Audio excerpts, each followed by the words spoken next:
to me, Arkansas is significant in embracing entrepreneurials, people, individuals, and the list is, that list. Yeah. Walton, Tyson, Hunt, they all, it's pretty special. Welcome to the Be Epic podcast, brought to you by the Sam M. Walton College of Business at the University of Arkansas. I'm your host, Brent Williams. Together, we'll explore the dynamic landscape of business and uncover the strategies, insights, and stories that drive business today.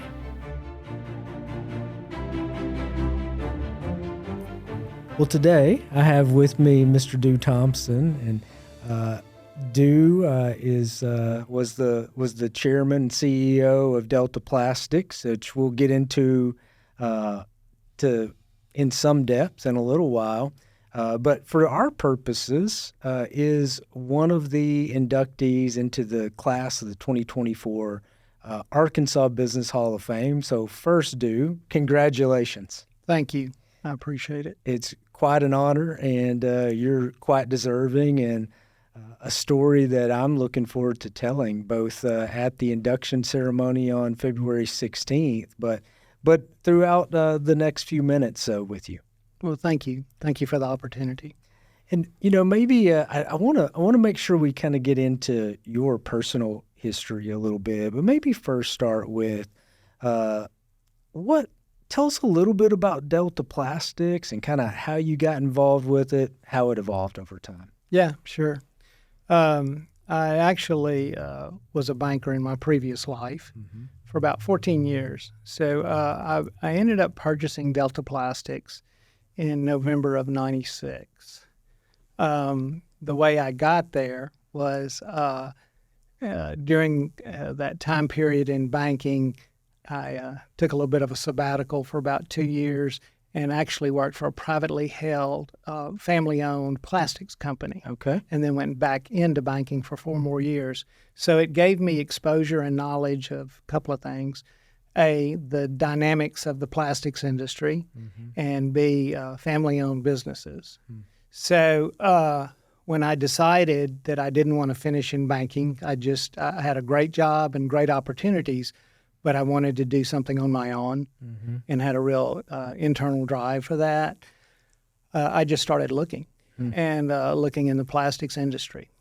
Ironically, this particular opportunity came to me just from a friend, a close friend, who said, I know you're trying to exit banking quietly, and I know we've talked that you're looking in the plastics industry, and I happen to know a group that have built a plant and has and they're in the plastics industry because there's multiple disciplines in the plastic industry. It's not all the same. And he said, why don't you go talk to them? They're struggling, but I think maybe they have a good idea, and go see what you can do. So with that, I arranged a meeting. I went and met with them, listened to their particular concept in that particular division of plastics.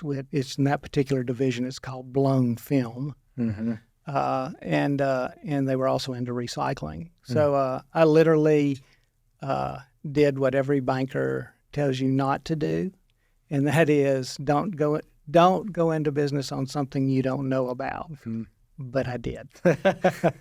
So there was an obvious learning curve, but like anybody that succeeds, you surround yourself with people that do know about it. Absolutely. So that started the journey in 96. And I'm from Louisiana. Okay. So I moved from Louisiana up to Arkansas. Kind of northern Louisiana? Monroe. Okay. Yeah, and I moved from Monroe, Louisiana, where I was in the banking, and moved to, actually the first plant was in Stuttgart, Arkansas. Okay. And that's where I started. And an attorney by training, I believe, is that right? No, not for me. Okay. Actually, it's funny, people say that. When you walk through a plant, and obviously in any type of manufacturing, it's all engineered based. Okay. And plastic manufacturing can be relatively complicated, but not. Depends on if you can understand the language. So actually, I had a undergraduate degree from University of Louisiana, Monroe in liberal arts, in general studies, And then I went to, obviously, I had a graduate degree in banking. But So banking gave me a great financial discipline. Mm-hmm. But And you saw a lot of businesses, I'm sure. I did. Actually, at one point in my life, I was doing commercial lending, and I also got exposed to financially several plastic companies that were successful, and it gave me a view of opportunities there. So you're in the plastics business for a couple of years, but then you did go back to banking for a few years after that. I did, yes. And then I decided this opportunity came up, and I thought I would, you literally just jump. Well, I'm going to do my best to give a description, and then you help me with what I did wrong here. But, and I don't know if the original concept was this, but sort of where you all ended up was that polypipe was used to water row crop in probably largely at that time just eastern Arkansas, maybe a little more broadly. But it was difficult to dispose of, right? Yes. Let's think historically. 25 years ago, polypipe was not necessarily the predominant way to irrigate. Reason being, it was just new. It was a new concept. So it's called gravity furrow irrigation. So what has happened in the ag industry with all throughout deltas, whether it's Arkansas, Louisiana, Mississippi, Missouri, is farmers bring their farmland to grade. And once they bring their farmland to grade, which the purpose of is even application of chemicals and water control, which increases crop productivity.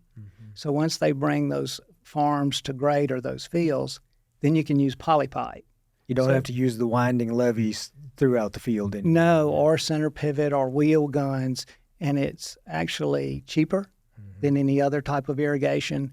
And also academically, it's been proven very productive. Okay. But I guess, so the polypipe is laid kind of at an edge of the field and waters, but then after a year, I think it's not useful again. Yeah, that's right. You lay polypipe out from the well, and it'll be transversed to where the furrows are, and the water runs down the rows, and that's how. And at the end of the year, it's a commodity the farmer only uses once a year, because it doesn't have a shelf life any further than that. So what was happening in the industry was it was becoming a huge debris issue. In other words, every roll is historically was a quarter mile long. Now some of it's a half mile long in pipe. And they would roll it back up. And when they rolled it back up, it was fraught with organic matter and dirt. Okay. So it was very contaminated, so you couldn't recycle it. So it became just big, large piles of it around the delta. I didn't originate the concept, but that was part of the concept of this particular group is if we can make the pipe and we can sell it, but if we can reclimate it, pick it back up at the end of the season, and if we can build what we call wash system and wash all that dirt and organic matter out of the pipe, cut it all up, granulate it, remelt it, re-extrude it, and make a post-consumer resin out of it. And then we can use that post-consumer resin to make more pipe or other products. Okay. That was their idea, not mine, but I thought it was a pretty phenomenal idea. What was the struggle at that point before or as you were stepping into the business? One, I could make the pipe, but nobody could recycle it. Nobody in the United States. And actually, they weren't very successful in Europe with it either. So we actually, over years, and literally millions of dollars, we kept working at it. And we built a system that would do that. That system was a very, when I say, that particular system was very intense. It was almost like oil field work because we had large trommels. Basically, let me put it this way. We built the system based on we went to different industries to find the pieces of equipment we needed that would get us further down the road. So we had large trombles out of the timber industry that are used for debarking. We used those as a big wash machine. We used mud shakers out of the oil field industry. We built the largest granulators in the United States, had them built for us. And then I went to Europe, and they were much more advanced in other types of recycling. So we ended up working with a company over there in Heidelberg, Germany, that would build specialized equipment for us. Okay. That we could put in that system that helped clean all that pipe up and get it. And then at one point, once it's completely washed and dried and cut in small pieces, we would melt it and make a post-consumer resin out of it, which was actually in a bead form. Okay. So all this is happening in Stuttgart? It's all happening in Stuttgart. Okay. And to be honest with you, it took years. Because what you're trying to do is, in the plastics industry, polyethylene or plastic is produced by natural gas, is the base. So it goes from natural gas to ethylene to polyethylene, which is actually plastic. There's as many different types of polyethylene as there are colors in the world, because they all have different properties. So what my challenge was, and it's produced from people like Exxon, Mobil, Formosa, the large people in those industries. And they're produced out of large plants, a lot of it along the Gulf Coast. That's where those plants are. So the challenge was, can I produce resin like they produce resin, but they're producing virgin resin from natural gas? I'm reclamating it out of the environment and producing a resin, and can I produce it at a lower cost of production than they can produce virgin polyethylene? Okay. And that was the big challenge, because by the time you reclimate it out of the environment and you wash it and you re-extrude it and you get it to the form you want, it's significant expense. And it's how you control those expenses. And in manufacturing, it's like anything else. The larger the volume that you can produce, the lower you can lower your cost of production. And so you would, I guess, what does the pickup process look like? And I guess I assume you're having to, that's part of the sales process with the producer? Yes. Actually, in business school, it's called a closed-loop business model. So in a minute, to answer your question about the pickup, so you produce a product, i.e. polypipe, out of virgin polyethylene. You sell it, and it ends up to distributors. The distributor sells it to the end user, the farmer. Okay. Once the farmer gets it, he uses it. And in this case, it was pipe. He would roll it back up, very dirty, and then he would just pile it on his farm. Well, what our sales position was, if you buy our pipe, we will come clean up your farm. And nobody else in the industry could offer that, because nobody was capable of making that commitment or was willing to, at that time, still not, spend that kind of money and that type of development to create that process, to make it a closed-loop system. You ask about the pickup. At one time, we had 82 18-wheelers. They were 42-foot-long dump trucks with these clamshells on top of the 18-wheeler. And those 18-wheelers would circumnavigate Arkansas, Louisiana, Mississippi, and Missouri, and would pick that pipe up. So as we actually GPS'd farms in. Okay. And at one time, we had over 5,000 farms GPS'd in the South, and we ran a trucking business that circumnavigated those 4 states. And then we included Texas and Colorado, and that we would bring it all back.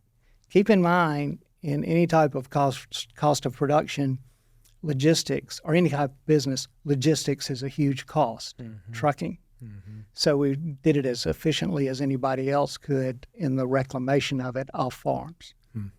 And so you were solving a big problem for the farmer, I suspect, right? Because this is just not only an eyesore, but taking up much needed space. Yeah, actually, the thing is, it's not to go against the EPA, but it was against the law to bury it or burn it. So what you did is, even though that was somewhat done because you're in such rural areas, but is take it to landfills and pay tipping fees. Okay. So again, think of it like this: we made the pipe, sold the pipe, and when it came to, and the farmer used it, but when it came time to pick it up, we were like waste management. We cleaned up their farm. Okay. Because, you say one man's trash is another man's treasure. Nobody wanted that pipe, but we did. Yeah. And so what that did was it created a huge wedge in the industry where once the farmer saw we were cleaning up every farm that we could get our hands on, they would come in and they'd come to their distributor and they'd go, I want Delta Plastics. And they said, well, why don't you want this other brand? He goes, because they're going to clean up my farm. So we even use it as leverage that if the other product was purchased, not Delta, we'd say, well, you need to call them and see that, you need to call that manufacturer and see if they'll clean up your farm, which we knew the answer to that was no. Interesting. Yeah. So it created significant value. So you pick it up, you clean it, you convert it to post-consumer resin. That's correct. And then I think the business evolved a little further in that you created industrial products from that resin, right? Yes, we actually would take that product and we looked up, and this was all mathematically proven. We were able to make garbage bags that were made out of 100% post-consumer resin. So the fact that those garbage bags were made out of 100% post-consumer resin, plastic taken out of the environment, we had the lowest carbon footprint of any garbage bag on the market. So I knew I couldn't compete necessarily on the retail basis against, and I just use this for the big Glad or Clorox or whoever made garbage bags on a retail space. Yeah, walking in and buying it off the shelf, you're not going to compete. I'm not, yeah, they were too well branded and had too large of a footprint. But so what we did was we sought groups out, businesses of all types, who were looking for lead tax credits. Okay. So, for example, we went to New York City schools. We went to NFL stadiums. We went to Ford Motor Company.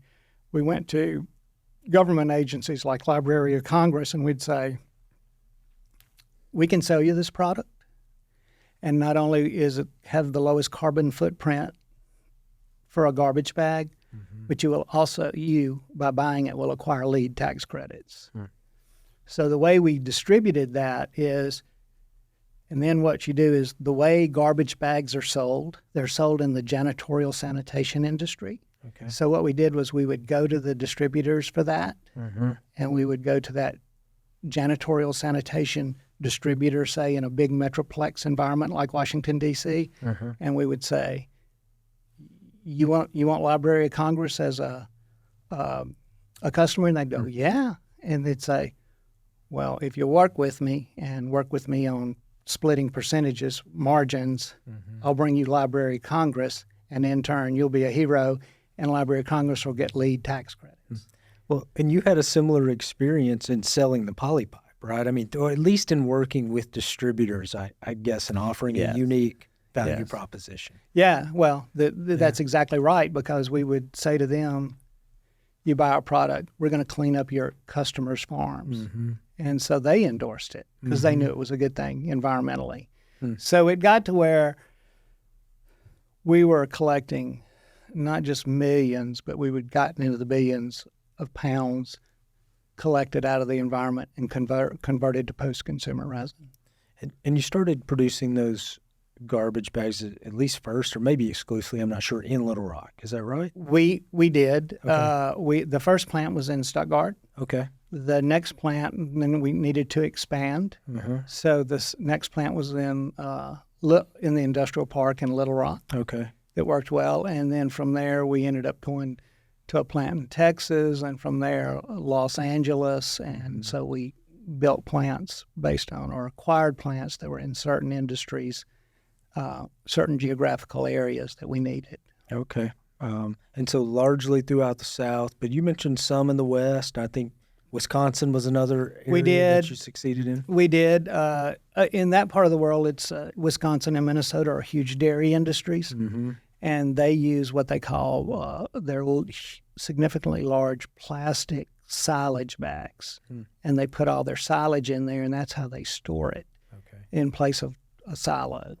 And once they fed their dairy cows and emptied those silage bags, it was kind of the same issue. They couldn't get rid of them other than take them to landfills. So we worked with the states of Wisconsin and Minnesota and put together collection plans up there through ag government agencies to clean up those dairy farms.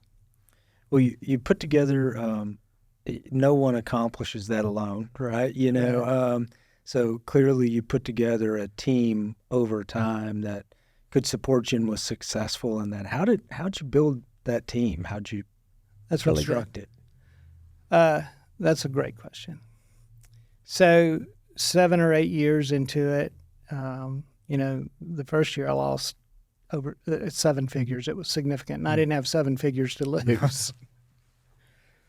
And but we kept making our loss smaller and smaller until about year 4 we broke even. About 7 or 8 years into it, having been a banker, I called an investment group and I said, there's business analysts, in my opinion, on every corner with all levels of aptitude and experience. I want to know who, in your opinion, through this investment banker, who dealt with entrepreneurial families, who, in your opinion, is the best business analyst you know? So he came to me and he said, I know a group, and this is said group, and they're up on the East Coast. Why don't you go interview with them?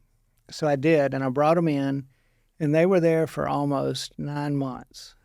Paid them significantly to analyze who I was, what the industry was, from the janitor all the way to me, and how we were structured. And I said, the key thing is, I want you to hurt my feelings. I want you to challenge me and tell me everything that you see different than I do. And so it was through much enlightenment and discussion, them coming in and saying, well, I think you need to do so-and-so.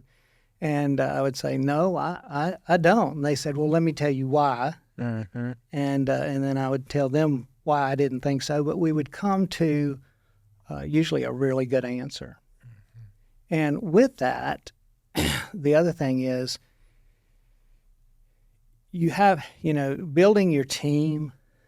The way I function is I embrace every employee, always have, because nobody knows the job better than the person that does it themselves. And I don't care if it's digging the ditch or doing financial analysis. Nobody knows it better than that guy that does it every day. So I never embarrassed anybody, but I strove for, in my department heads and with my employees, diversity of opinion. I wanted them to tell me, oh, this is not a good idea. And we would discuss it intensely. And they knew I was on their side, even though I may not agree with them.